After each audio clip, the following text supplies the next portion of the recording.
नमस्कार, आप देख रहे हैं न्यूज नेशन। मैं हूं आपके साथ रोमिता। वॉर जोन की खबर से आपको करवाएंगे रूबरू। पुतिन के पावरफुल प्रहार का जवाब देने के लिए यूक्रेन अपने तरकश में विनाशक मिसाइलें जमा कर रहा है। इसी प्लान के तहत यूक्रेन को स्पेन से हॉक मिसाइल सिस्टम मिला है, तो फ्रांस से स्क्रैल्प मिसाइलें मिली हैं, जिसका इस्तेमाल रूस के खिलाफ हो सकता है। कितनी विनाशक है ये मिसाइलें जो लगातार रूस तक पहुंच रही हैं, ये रिपोर्ट आपको बताएगी।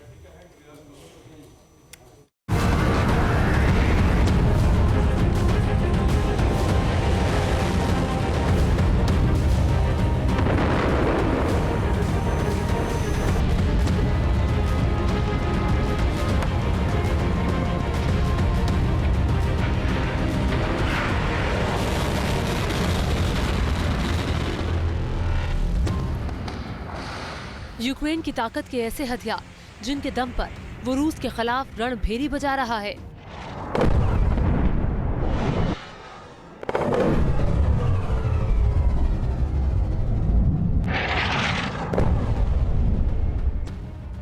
ज़ेलेंस्की के जखीरे में आए ऐसे दो जंगबाज जिनके जरिए पुतिन को चुनौती दी जा रही है। ये घातक हथियार है वो मिसाइलें जो यूक्रेन को नाटो देशों से मिल रही हैं।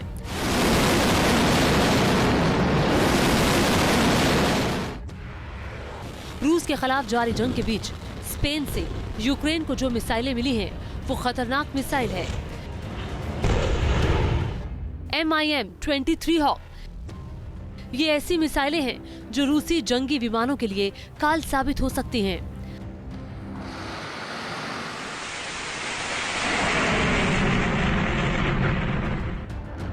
जिनके जरिए आसमान में उड़ान भर रहे रूसी लड़ाकू विमानों को ध्वस्त किया जा सकता है।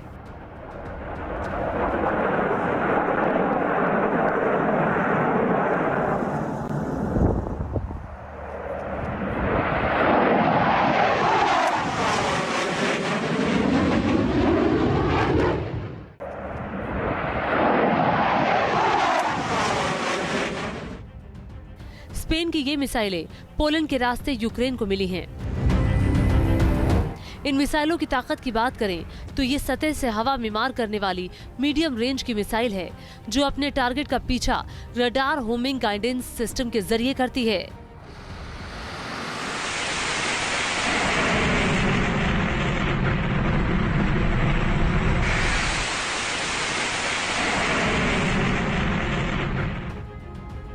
ये अधिकतम 3,334 किलोमीटर प्रति घंटे की स्पीड से टारगेट की तरफ बढ़ती है।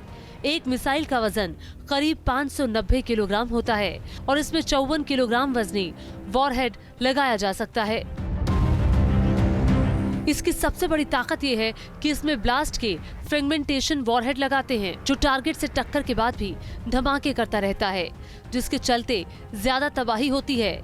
इसीलिए इस मिसाइल को रूस के फाइटर जेट के लिए खतरा माना जा रहा है।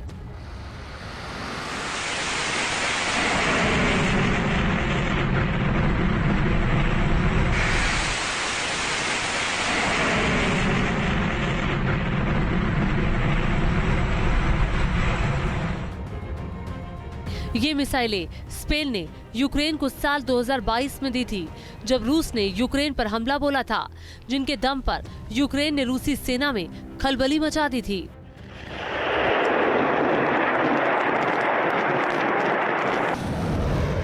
यूक्रेन की जो लड़ाई है आज की तारीख में, वो एक एक्चुअली मिसाइल और ड्रोन की लड़ाई बन गई है। जो यूक्रेन है वो एक तरह का टेस्ट बेड बन गया है कंट्रीज को अपने आधुनिक हथियारों को टेस्ट करने के लिए। अभी रशिया ने अपनी एक हाइपरसोनिक मिसाइल दागी थी यूक्रेन के ऊपर, यानी उसने भी एक टेस्ट किया।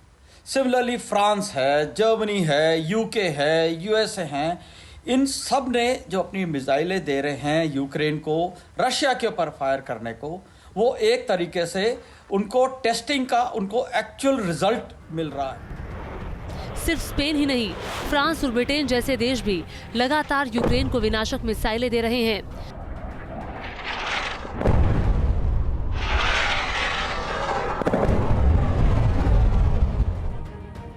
फ्रांस ने यूक्रेन को जो मिसाइलें दी हैं वो है स्कैल्प मिसाइल, जिसका इस्तेमाल जंग में रूस के खिलाफ यूक्रेन कर सकता है।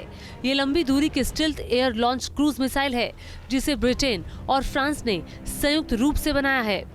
इसे स्टॉर्म शैडो भी कहा जाता है।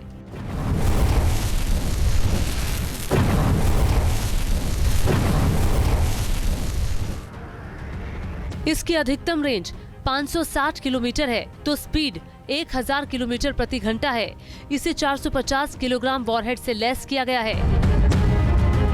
ये फायर एंड फॉरगेट टाइप की मिसाइल है, मतलब एक बार लॉन्च होने के बाद टारगेट को तबाह करके ही दम लेती है। इस मिसाइल से बंकरों में घुसकर हमला करना भी आसान है। इसी मिसाइल पावर के चलते यूक्रेन लगातार रूस की ताकत से टकरा रहा है और पुतिन अभी तक यूक्रेन पर अपना झंडा नहीं लहरा पाए हैं।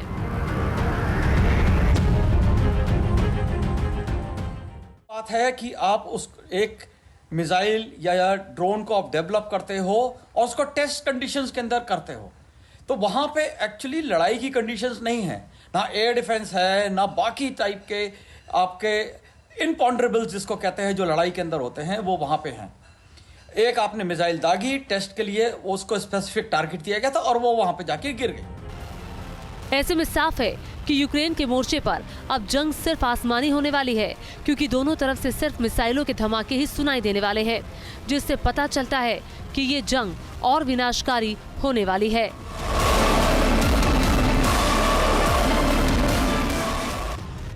Team news nation.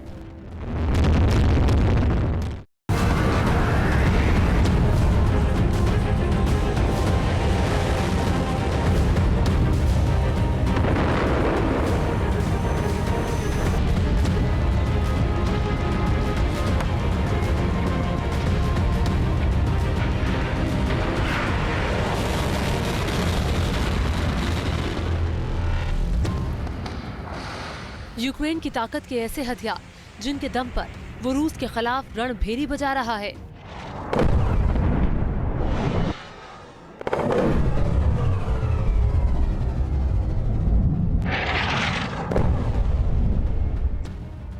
ज़ेलेंस्की के जखीरे में आए ऐसे 2 जंगबाज जिनके जरिए पुतिन को चुनौती दी जा रही है। ये घातक हथियार है वो मिसाइलें जो यूक्रेन को नाटो देशों से मिल रही हैं।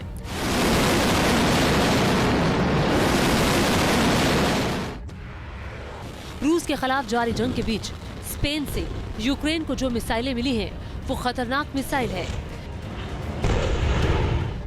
MIM-23 hoc. ये ऐसी मिसाइलें हैं जो रूसी जंगी विमानों के लिए काल साबित हो सकती हैं।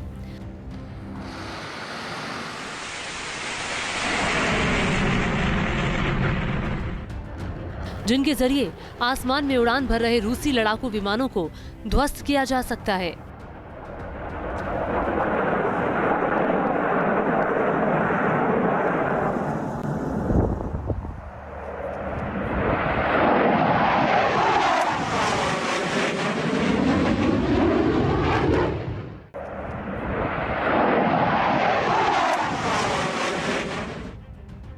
स्पेन की ये मिसाइलें पोलैंड के रास्ते यूक्रेन को मिली हैं। इन मिसाइलों की ताकत की बात करें तो ये सतह से हवा में मार करने वाली मीडियम रेंज की मिसाइल है, जो अपने टारगेट का पीछा रडार होमिंग गाइडेंस सिस्टम के जरिए करती है।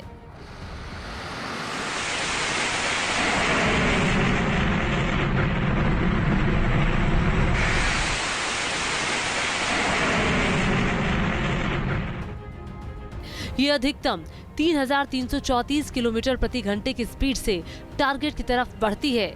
एक मिसाइल का वजन करीब 590 किलोग्राम होता है और इसमें 54 किलोग्राम वजनी वॉरहेड लगाया जा सकता है।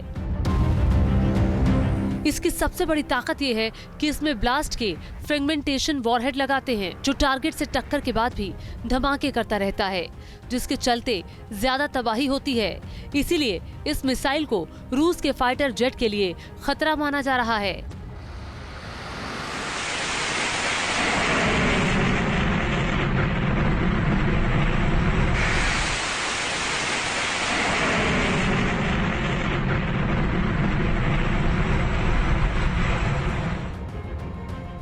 ये मिसाइलें स्पेन ने यूक्रेन को साल 2022 में दी थी, जब रूस ने यूक्रेन पर हमला बोला था, जिनके दम पर यूक्रेन ने रूसी सेना में खलबली मचा दी थी।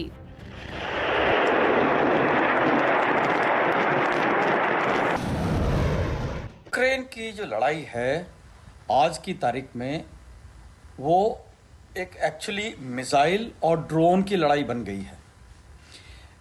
जो यूक्रेन है वो एक तरह का टेस्ट बेड बन गया है कंट्रीज को अपने आधुनिक हथियारों को टेस्ट करने के लिए। अभी रशिया ने अपनी एक हाइपरसोनिक मिसाइल दागी थी यूक्रेन के ऊपर, यानी उसने भी एक टेस्ट किया। सिमिलरली फ्रांस है, जर्मनी है, यूके है, यूएसए हैं, इन सब ने जो अपनी मिसाइलें दे रहे हैं यूक्रेन को रशिया के ऊपर फायर करने को, वो एक तरीके से उनको टेस्टिंग का उनको एक्चुअल रिजल्ट मिल रहा है। सिर्फ स्पेन ही नहीं, फ्रांस और ब्रिटेन जैसे देश भी लगातार यूक्रेन को विनाशक मिसाइलें दे रहे हैं।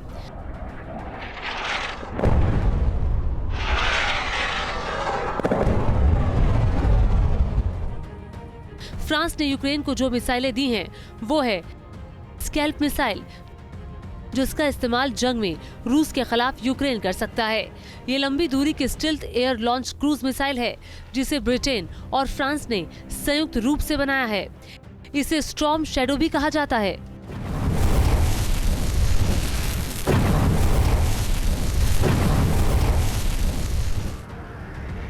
इसकी अधिकतम रेंज 560 किलोमीटर है तो स्पीड 1000 किलोमीटर प्रति घंटा है।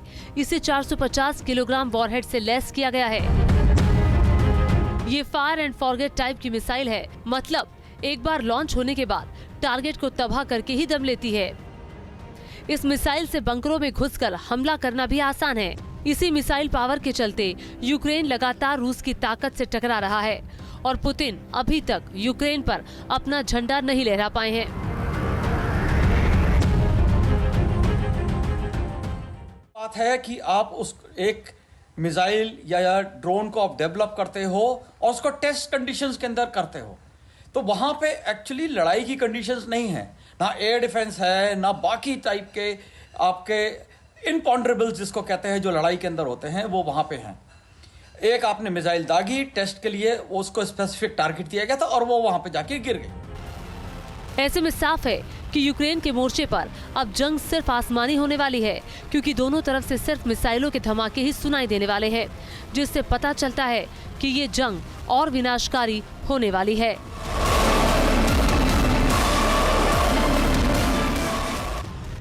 Team news nation. News nation अब व्हाट्सएप पर खबरों की ताजा अपडेट के लिए न्यूज नेशन के इस QR कोड को स्कैन करें।